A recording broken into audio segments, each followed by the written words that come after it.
Hey everyone, आज हम लोग देखेंगे भाज्य क्या है, भाजक क्या है, भागफल क्या है और शेषफल क्या है। तो सबसे पहले ये हमें ज़रूरी है कि हम जब पॉलिनोमियल का डिवीज़न देखेंगे उसमें हमें ये सब बहुत ज़्यादा ज़रूरी है, काम आएगा हमारे। तो इसको पहले क्लियर कर लेते हैं, उसके बाद हम देखेंगे डिवीज़न ऑफ पॉलिनोमियल मतलब बहुपदों का भाग। तो उससे पहले समझ लेते हैं भाज्य क्या है, भाजक क्या है, भागफल और शेषफल क्या है।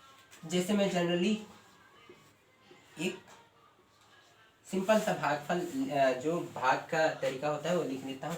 जैसे मेरे को 4 को भाग करना है तो हम 2 से भाग करते हैं 4 का। तो अब यहाँ पर जिस संख्या को भाग दिया जा रहा है, जिस संख्या को भाग दिया जा रहा है वो हमारा हो जाएगा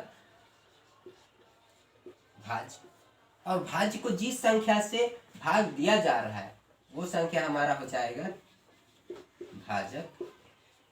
उसके बाद चलो अब इसको भाग देते हैं। 2 का 2 से 4 2 2 दूनी 4। ओके, तो यहाँ पर हमारा हो जाएगा ये 4 हमारा आता है 2 बार में, 2 दूनी 4 कर दिया हमने। उसके बाद अब देखते हैं कि हमारा ये और ये 2 चीज़ें और मिल गई। तो अब देखते हैं इनके बारे में कि ये 2 चीज़ें हैं क्या। तो हमारे पास जो आता है इसे कहते हैं हम भागफल, और घटाने के बाद जो हमारे पास बचता है उसे हम कहते हैं शेषफल।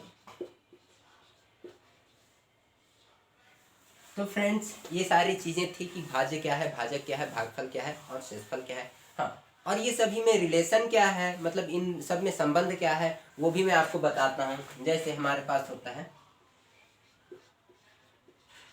भाज्य बराबर भाजक गुणित भागफल धन शेषफल।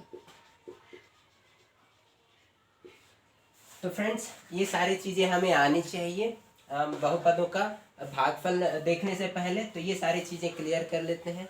ओके, ये सारी चीज़ें क्लियर हो गई हैं अब। तो अब हम इसके नेक्स्ट वीडियो में देखेंगे कि हम बहुपदों का भाग कैसे कर सकते हैं।